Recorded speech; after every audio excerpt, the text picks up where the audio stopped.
Hi everyone and welcome to the Senses. This is our first hybrid event ever and we are so excited to be here.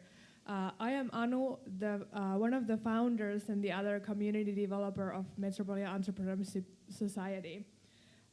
We are a brand new community under Metropolia University of Applied Sciences and we aim to greet every idea with enthusiasm. You can find more info about us on our website metes.metropolia.fi. So let's get started. If you have any questions here live, please raise your hand and I will come to you and say your question out loud. And if you have any questions through the stream, please type them in the live chat and we will ask them whenever possible. Yes, so Ben, off to you then. Yes, and just quickly, my name is Ben. I'm one of the other community developers at Metropolia Entrepreneurship Society. And today we have Päivi and Salla speaking to us today about public speaking. So Päivi has 20 years of experience in international work of cross-cultural communication in conflict management and dialogue. And Salla is a non-fiction writer, journalist, and activist with years of experience in public speaking. So for those who have joined us today and those that are joining us from live stream, please sit back, enjoy, and without further ado, let's give Päivi and Salla a warm welcome. So, please. Thank you very much. This was a very nice introduction and great to be here. So I think that we have already introduced, but I would like to introduce Salla again as a friend and what she has been doing. She has written at least 4 books. And her interests are going from antibiotics to dingo and more important people in our society in terms of art and culture and a lot of other things. In addition, she is interested in speaking and writing about issues which are very taboo. And I think that this would be interesting for all of you to ask questions from Salla. So, welcome, Salla. Thank you. Actually, our first slide was this innovative. So, yeah, definitely. And I would like to say a few words about Päivi too. We met actually in Bangkok last year, where I was doing a fellowship with the Rotary International as a peace fellow studying peace and conflict resolution. So Päivi was one of our distinguished teachers. And she has lived in places like Tasmania, Sweden, Yemen, Kosovo. She has led big civil crisis management missions and done many things with both military and civilians, and has been to very tricky places. Talking about when we prepared this lecture, one of the things we discussed was that we have both been in situations where other people prepare speeches for us, or we have to write speeches for other people. And I was asking you, how was it? And you told me you had a horrible experience in Kosovo. Tell me about that. Yes, it's always the thing is that when you are leading a big group, so you're very busy. And obviously, what we are going to tell you, we don't always do. So what happened was that I was given a speech written by somebody about the gender issues. And I had not looked at it before. I was in the car on the way to the place where it's in the mountainous place where exactly the gender issues are not that easy to deal with. And I found out that the speech was not what I wanted to deliver. And I had exactly an hour to redo it. So what is the lesson learned is to be very close to the speechwriters and also to know and do your work beforehand. So that was my experience when you really fail. Of course, it was not my best speech ever, as you can imagine. Yeah. I had to write a speech when I moved to Tajikistan as a young professional, and I was working for the mission for the Organization for Security and Cooperation in Europe, and my boss was a Russian diplomat. And I had been there for 2 days when he says, write me a speech for the International Press Freedom Day. And my background is in journalism, so it wasn't like an impossible task, but I had no clue of what he actually wanted to say, and he had no intention to tell me. So, I mean, my first public speech was basically based on guessing. But since the guy was nice, and Russians usually like us Finns, we'll get back to this later, I got away from that pretty easily. But I would say it's pretty horrible to write speeches for other people, because you have no idea what the person actually wants to say. I mean, even if you represent a big diplomatic organization, still, I mean, you're a personality and you have your own angles that you want to take. So it's pretty unfair from you two not to have shared any of that. Yeah, I think it's a kind of a lesson learned is that the speech writer and speech deliverer needs to be very close to each other. And another thing is that when it goes with a lot of hands, through a lot of hands, the speech, it loses its edge. So that's something what needs to be looked at, and there's a lot of stories about the way the big presidents and big people have then in the end changed the speech according to the feeling in the room. Yes, and further, like today, we'd like to share with you some tips on how to prepare and how to become a public speaker. We won't be giving you a one grand speech. I mean, if we had one, we'd be selling it elsewhere. But we're giving our best knowledge on what to do and how to do it, and hopefully you'll enjoy some of it. And please send your questions. We'll be happy to take the questions as we move along with our talk. Point one, pretty understandable. Who are you and why are you speaking here? I have been speaking in Pentagon about Russia, in Finnish Public Library about corruption. I've talked about corruption to municipal lawyers. I've talked about sex to the National Theatre audience. So obviously, every time you start preparing, you have to think, why did they invite me? Why did they not invite somebody else? What is it that I can give to these people tonight? And talking about the grand speech, I think even if you come up with a really good text that you can use, I mean, you can only use it once. Even if you are a regular speaker, regularly invited speaker, I think it's disrespectful to your audience to repeat the same things over and over again. Even if you're Martin Luther King, you can do your I have a dream speech only once. So the bad news is that if you want to become a public speaker, you're going to have to keep on practicing and creating a new speech every time you go somewhere. Point two, Päivi. So now you have been asked to deliver a speech, and you have now accepted to speak.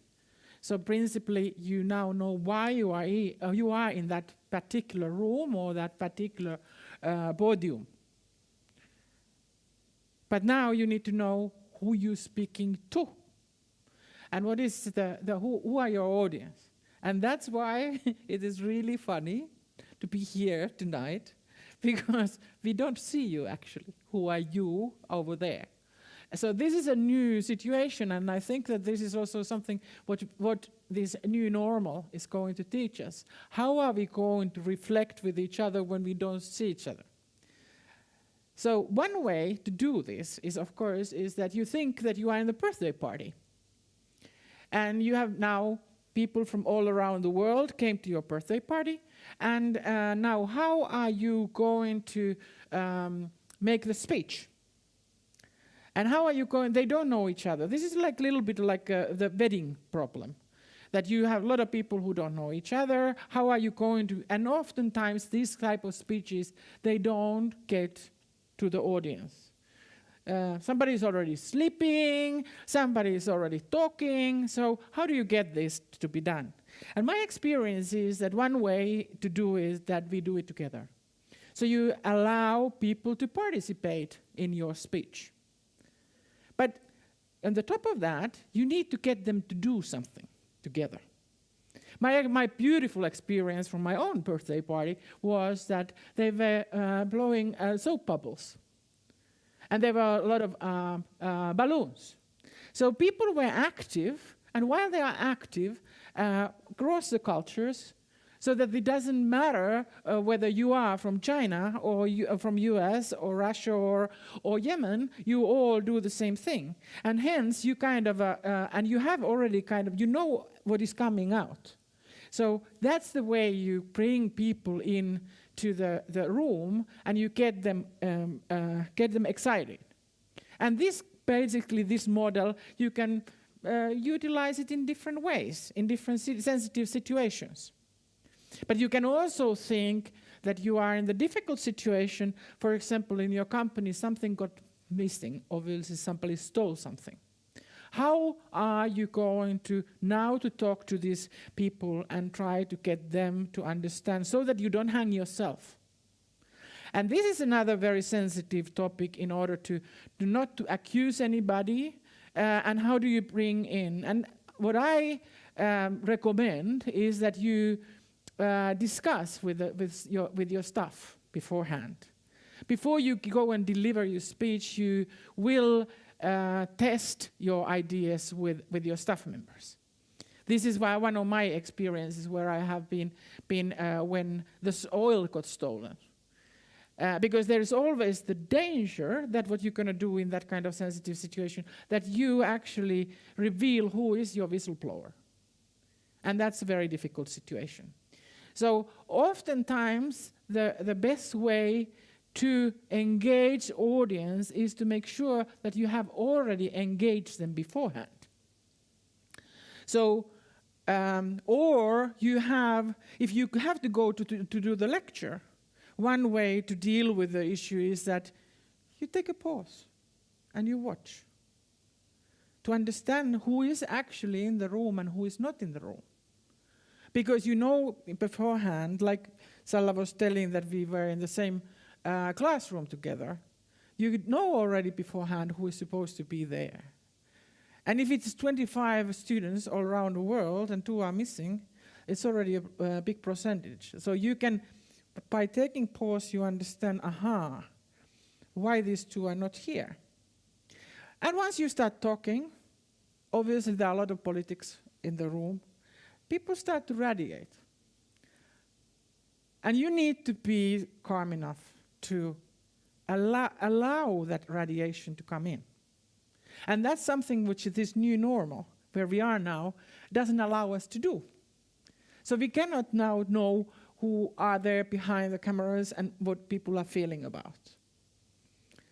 Yeah, I would call it the new abnormal. Exactly when I was talking to the municipal lawyers, I have 45 lawyers, and I'm on Zoom, and I have the headphones and the mic, and I see nothing, I hear nothing, and I talked on stream for 45 minutes, and that's like the most horrible experience of public speaking ever.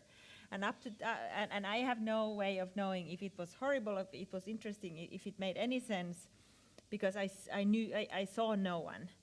But they paid me, so I guess it was okay. So so obviously, who are you speaking to? But then we go to rule number 1, know your topic. I mean, this is interesting, especially for me, because I've been doing very different things and talking in very different places. And the things I've been talking about are things like, sexuality, Russia, journalism. And I mentioned these 3 things because these are things that everyone knows everything about. I say journalist, media, you have an opinion, you say, oh, media lies, media is bad quality, media this, media that. I say sex, I say people are not necessarily naturally monogamous. People go, oh, no, that's a lie, that's biology, the traditional nuclear family is the only way to organize family life. That's what you get. Russia, everyone knows everything about Russia. People say Russia is run by Putin and Putin alone. And so when you go and talk about these topics, you're going to have to face people telling you their things. Especially, if you're younger than me and female, that's 100%. I'm reaching the age where people do that less, thanks God. But you can be sure that you face objection. So knowing your topic means that you also know you have the science, you have the facts behind you. You can argue if someone confronts you in the audience. So you really know, you know what to expect, and you know what you're talking about very deeply and profoundly. But Salla, how about if you get a very cynical question? Somebody, because oftentimes when people ask you questions, they are very like, I'm sorry, but this is how it is. So how do you react to this kind of cynicism and the way I know it all type of people? This takes me back to my youth. When I started in journalism, I specialized in Russia, and I went to Moscow in 1996, and that was a very interesting time to live in Russia. And I did my master's based on that, so I was studying Russian media and the changes that took place after the collapse of the Soviet Union, and I came back and wrote my thesis and thought that this is the most interesting thesis in the whole world. And then I go and speak about it at my university in Tampere, and there's this older male professor and says, I don't understand why anybody would study Russian media. And that was, at that point, I got really mad. I was like so angry. I was thinking, because I felt like I'm doing important work, and there's this guy who says it's nothing, and he's a professor. But if I was in the same situation now, and I am regularly, I don't think you have to face cynicism with cynicism. Actually, the best weapon against it is that you actually show compassion and interest to the person that asks the question. You're like, why do you think so? Could you open up this a little bit? And why do you think this isn't important? And why do you oppose my point of view? Like in Finland, another example, because I often talk about corruption, and in Finland we think there's no corruption, and that's a total lie. Of course there's corruption in every society, and every Finn knows how it works in this country. We all do know. So when I talk to politicians, they often like to say, look, there's no corruption in Finland. They do it because they don't want to fund the anti-corruption work. And I'm not going to go deep into this because it would take another 45 minutes easily. But you know, you have to face these arguments constantly and all the time. And the best way is just not just knowing, but also listening to the other person's point of view, because behind that cynical or negative comment there's an experience and emotion and hidden agendas, hidden feelings that could be personal, professional, money, power, anything behind those. So just, you know, when someone's cynical, just give it a big smile. Yes, and that leads us to the prepare and practice. That nothing beats this. The very fact, you need to have your facts right. And I can expect that somebody say, but how are we now this post-factual world then? We come to that, we come to talking about emotions soon. But prepare and practice is a good example for all of us who wants to be in the business, is to go to the interview. And if you go to the interview where you have multicultural interview panel, you know how difficult it is. And especially now when we are having them all in Zoom or whatever system. And I think that this is the one of the ultimate way of understanding how do you communicate is when you read your own CV. And you decide how you want to present yourself to somebody who has read your CV already, who knows exactly facts and pulse what you have written there, but what else you have to bring in the table. So that is one of those things which you can practice. You can practice it with a mirror, but you can practice like a mock interview with your friends. But another thing which happened to me recently is that how do you feel about people who are in the room interviewing you? How are you feeling that they are burnt out? Is this company burnt out? Or is this company one of these innovative future companies? Is there the energy coming out that you can feel that we are actually talking on the same level? So I think that this is another very interesting point where you can kind of see how do you prepare and practice.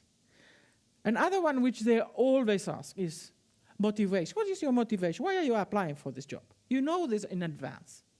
But why are you not preparing? I have been interviewing hundreds of people in my life. And always the motivation is the point where people are, So you don't know why you came here, and you knew that I'm going to ask you this question. So these are the type of things, and especially when you know that your audience is going to be multicultural. You need to think, who are they? What are their politics? And I don't mean, it doesn't matter what is the area, what you're talking about. Whether you're talking about what kind of business, or whether you are in a state organization, or who is your client. The question is, I mean by politics, by thinking where these people are coming from, how they understand the world. Because the same question, it comes over and over again, is that if you don't understand the surroundings where you're speaking, as for example now, it is not maybe exactly the best time to go to Paris to talk about with a long period and obvious signs of Islam to kind of start talking about how Islam functions. Or otherwise, it's not exactly time to go to Bangladesh to tell how important the French values are. At least in the public. Because you know already that maybe you don't maybe get heard as the way you do. So once again, understand the surroundings where you're talking and prepare and practice. See how you look like when you do it. For example, the interview, in what you're preparing, you can easily do a lot of good things and good stories to involve yourself. What did I do right before? Think about the stories, what you have done. We all have done stories, by the way. In Finland, oftentimes we feel that we've never done any stories. So if your life is so boring that there's nothing to talk, no stories, tell the story about being boring. But tell the story. That's the important thing, is to kind of understand how do you take examples into your speech. How do you go around and try to kind of be unique, to be yourself and say, hey, this is me and I have done these things. So, and once you get it done, prepare and practice. Find the kind of a solid story line and practice. One of the good ways to, by the way, to practice is to go to the theater. Go to theater and go a lot to the theater. Listen to your relatives or mom or friend or somebody. Everyone has one person in their lives who is funny or who has these quotes for life.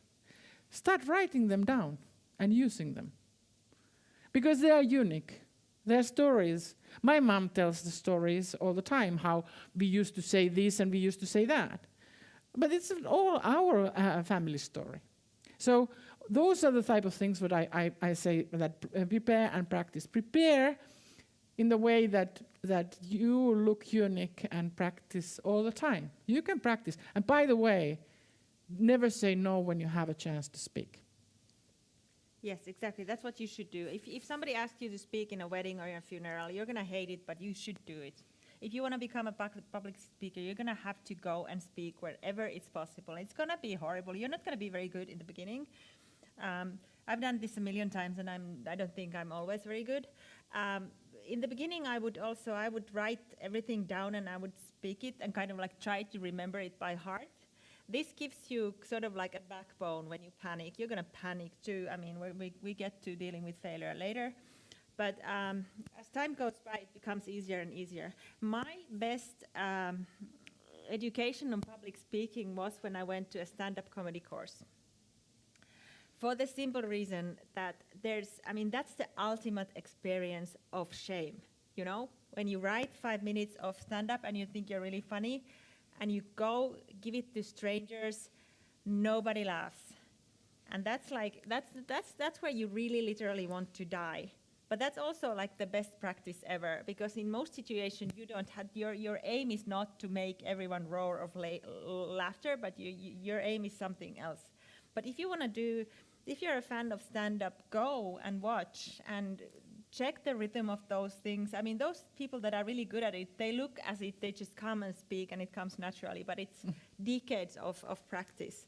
So that's really, and plus you get the understanding how the funny little events in life turn into good public speaking. Like if you're boring, you can say, you know, following my life is like watching a paint dry. That's already kind of funny.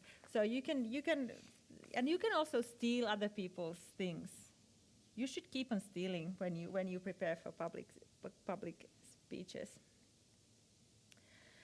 And yeah, here we come to reading your audience. As we've already said many times before, you have to understand what you're doing and be sensitive.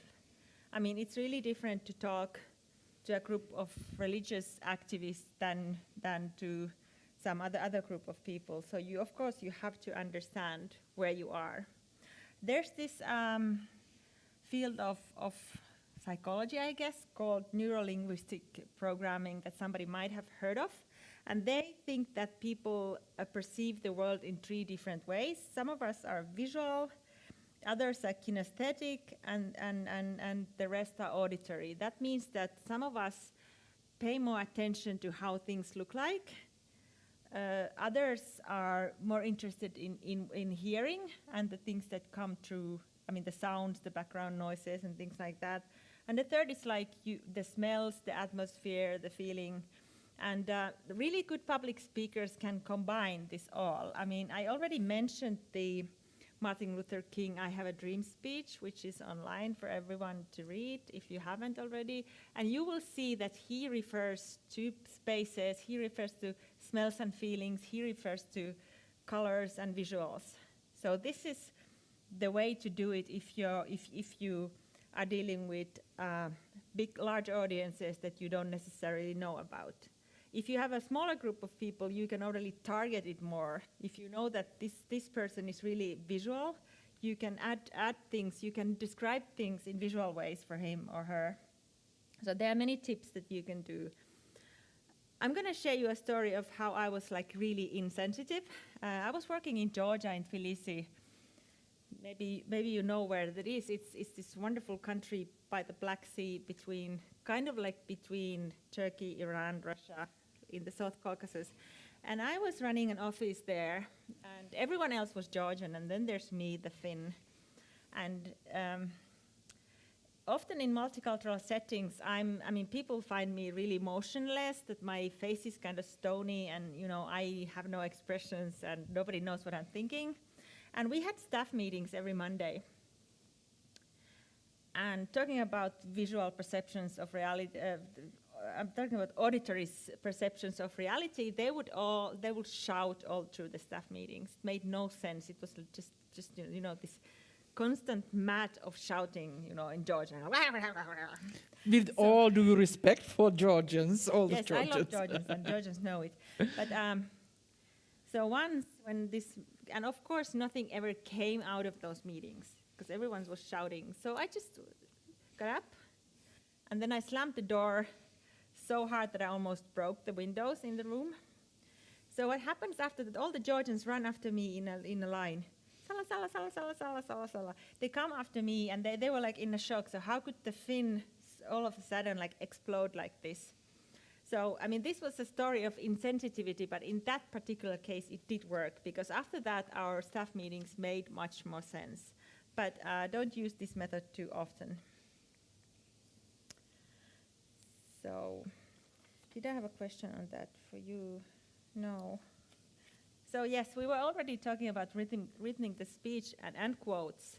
If one of you was looking to get some concrete tips on how to construct a speech, here they are, so enjoy them. Here are 3 quotes from famous books.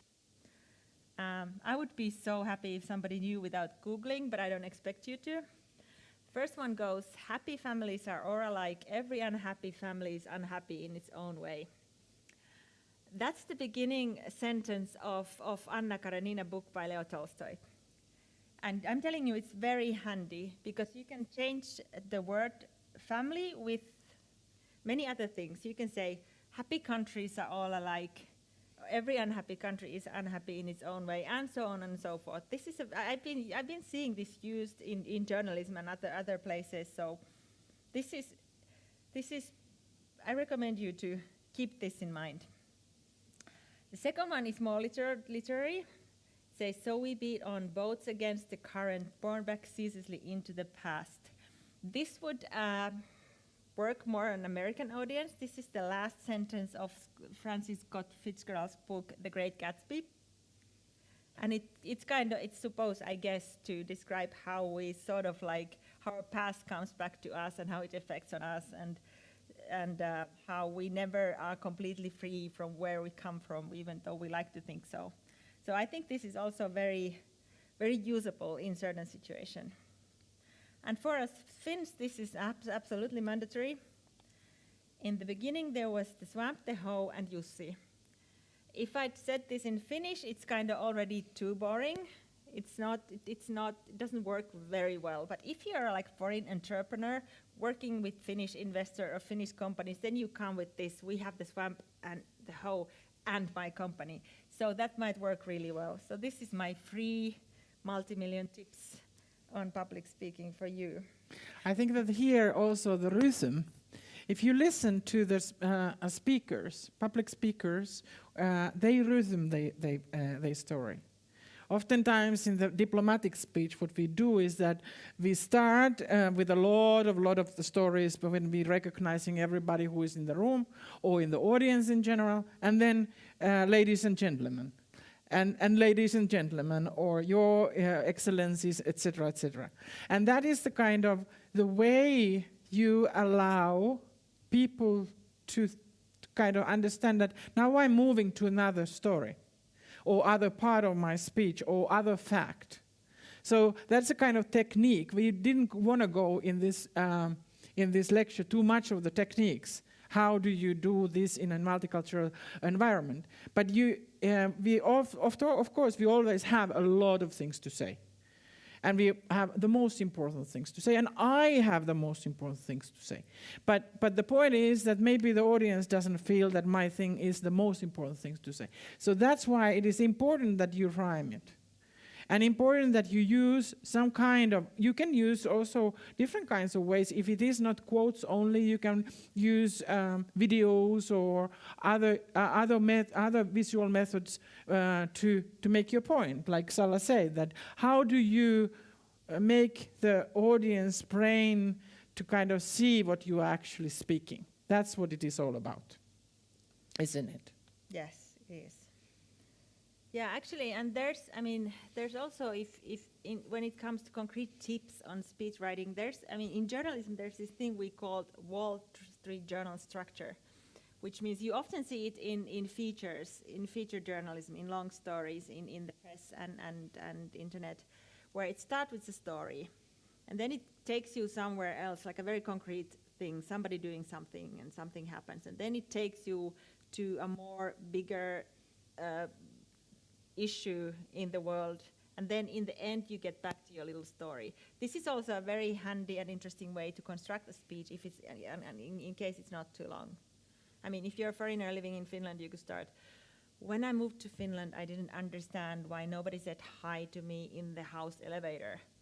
And then you come up with your story where you've developed this great application to meet your neighbors, and then in the very end you tell, and then now Matti, my neighbor, he even says hello to me. So you can use the different storytelling techniques. They are all over the place, but the story has to be unique and it has to be yours.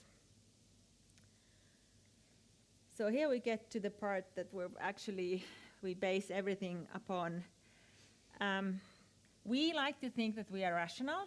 We like to think that the decisions we make are based on, whatever side of our brain, that they are rational decisions and we're rational creatures. That is not true. Every decision we make, especially when it comes to, buying something, investing on something, going somewhere, those are deep emotional decisions. So unless you are able to touch the person you're talking to on the level of emotion, your speech is not gonna meet its goal. Yes, Päivi. Hence, you need to know your audience. So oftentimes, if you look at whom we consider being the important speakers, they are normally speaking to their own political environment.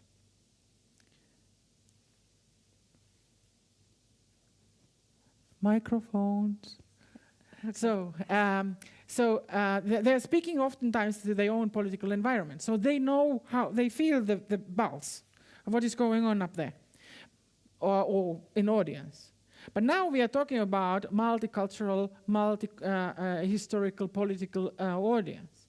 So emotions are extremely important. But how do I touch them? And that is a very difficult thing to say. How do you get in there? And as you can see now, what is happening tomorrow? Tomorrow happens one thing for whole world, is the American elections. And if you look at how these two candidates have tried to reach out to the multicultural United States, with a good or bad, a lot of things are on emotion. So, and that is not that easy, because we feel based on our cultural identities and our backgrounds and what have you. So I think that more, and hence, oftentimes, these days, a lot of people prefer to forget the facts and create fairy tales. And so when we say the practice and come up with the facts, we do realize that emotion is the big part of the story. However, one needs to realize that why is it done? And why do I want to use your emotions to get my message through? Because that's why I'm doing it. If my message is that vote for me, and I'm ready to use whatever fairy tales out there. And it's not only United States, by the way, it happens to be that the elections are tomorrow. We are equally capable of doing that in Finland or any country if you have that story. And that's why I wanted to say that these stories are so powerful, because you bring the people to that my reality, my world, where you can kind of start seeing that this is happening. So I think that this is very, very important part, and especially for people like our audience who are looking at the marketing and looking at the business concepts. Like Salla said, you sell nothing without emotions.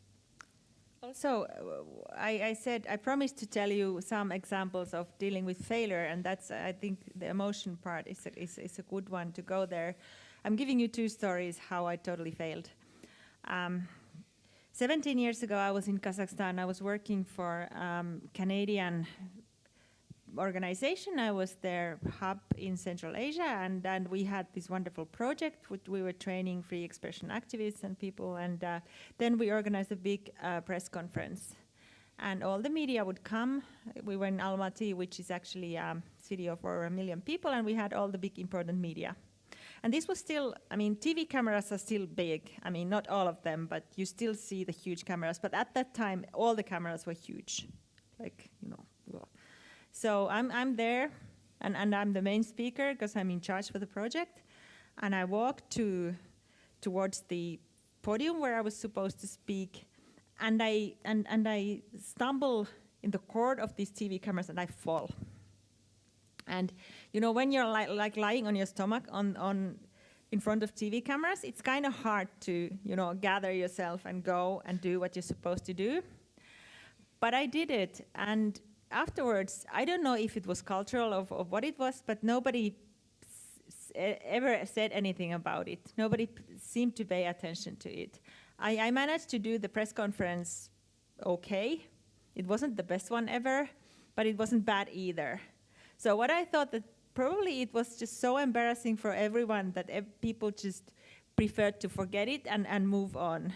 So also this is with failure. The problem with failure is that it makes you ashamed of the other person. You feel uncomfortable. You want the other person to sort of like get out of the situation and get on.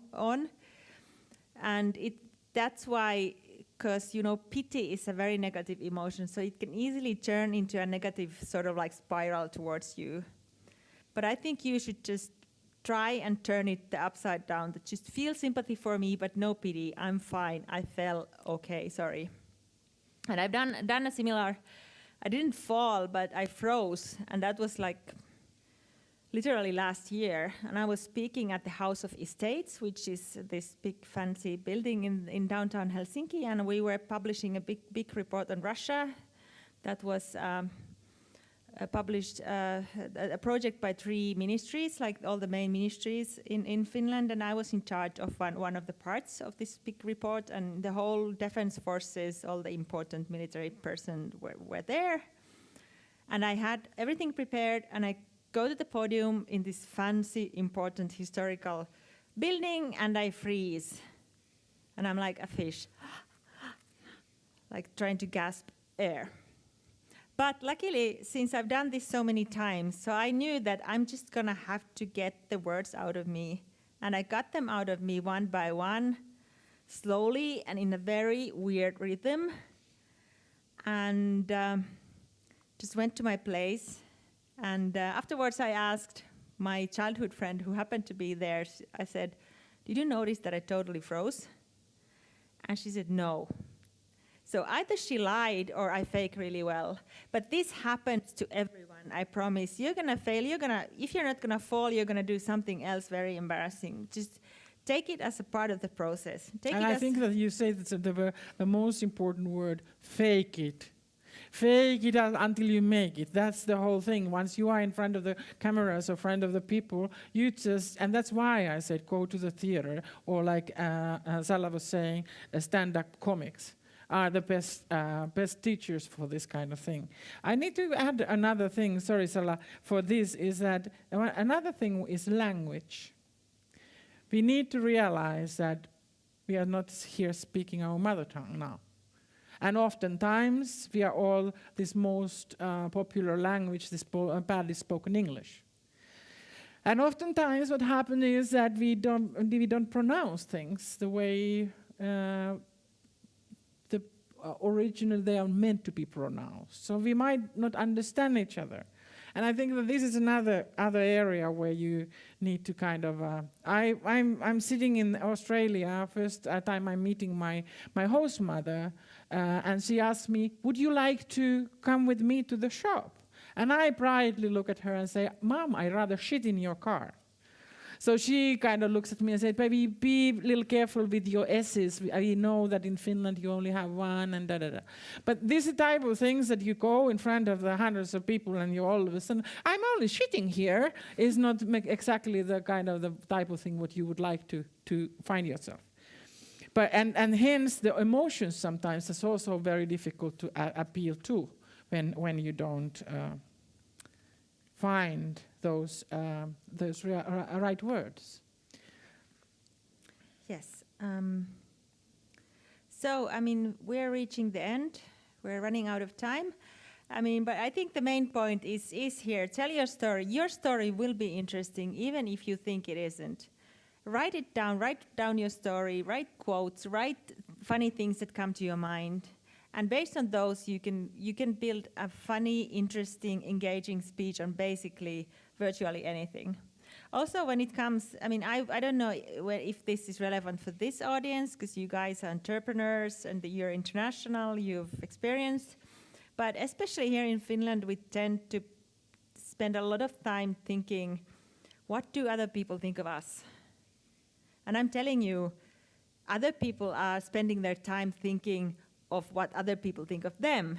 So they have no time to think of you. Just go and give your speeches, and if it doesn't go well, I mean, the universe is not going to stop. So just give it a try, and you can become as great as you want. So we challenged ourselves. We did exactly this, what we are saying. We were telling you stories. So that was our way of now kind of give that tip or that idea how it is done, is that we try to share our own stories with you and show that how little stories can make the difference. So And finally, we had a video that we're probably not gonna show, but it has to do with the elections tomorrow. It's just a very beautifully written speech. It's written, of course, by American spin doctors, so it appeals to your emotions and it includes a beautiful, talented person. But that's I think, demonstrates really well how personal becomes general and how it can appeal you and make you act. So if you have time and possibility, please do take a look at this video. But I think we're saying thank you for being with us, and we're very happy and proud to be talking to you. And if there's any questions, we really have a couple of minutes for them. Yes, thank you very much for Metropolitan to inviting us, and Anu and the team. Thank you very much for all the work you have done behind the scenes. Very nice.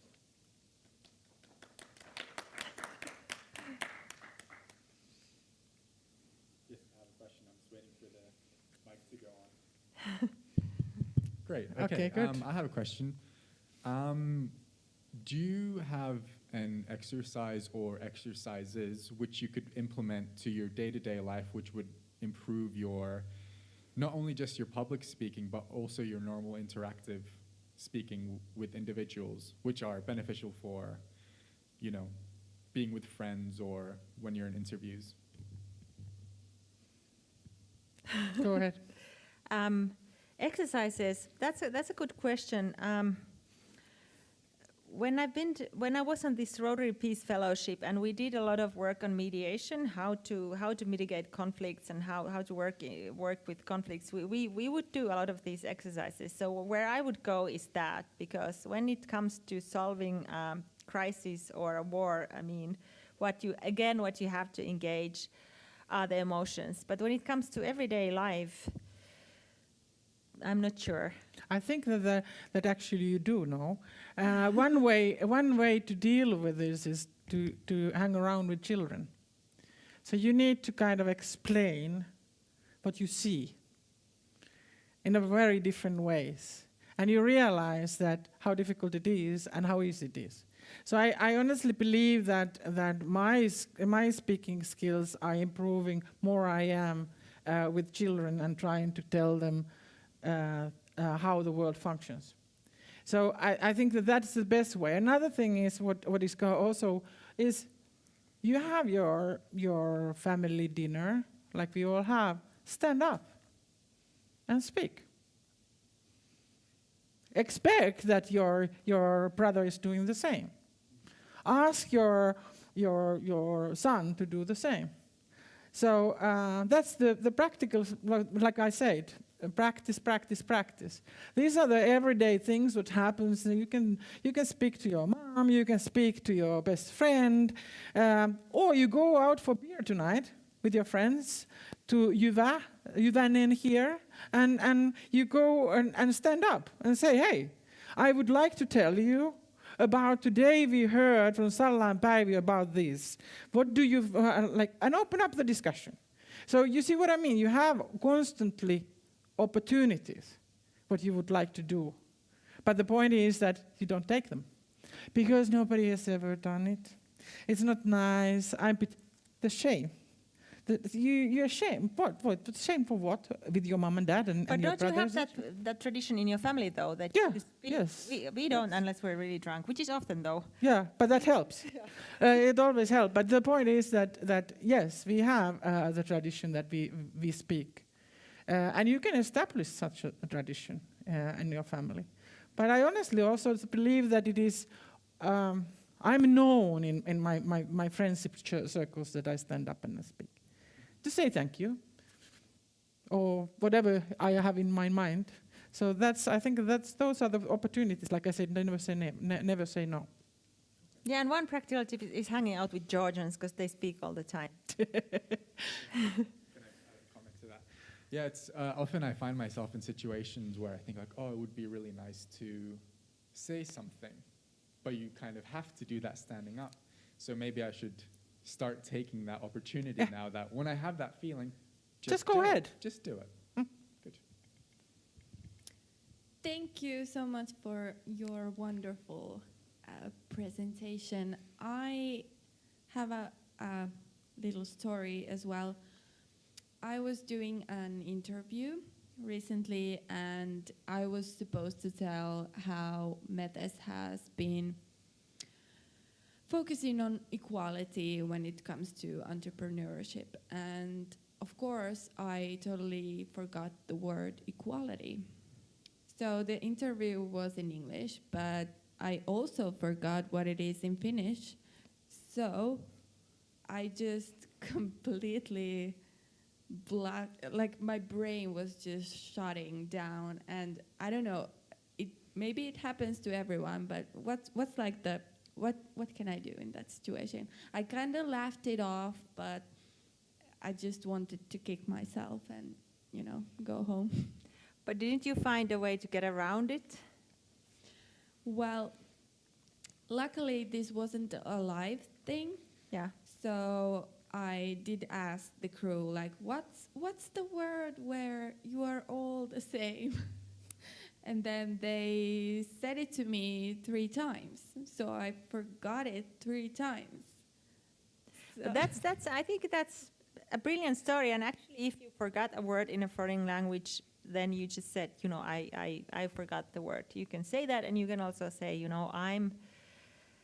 I'm in horror. I'm really not comfortable in this situation, and I forget my main word.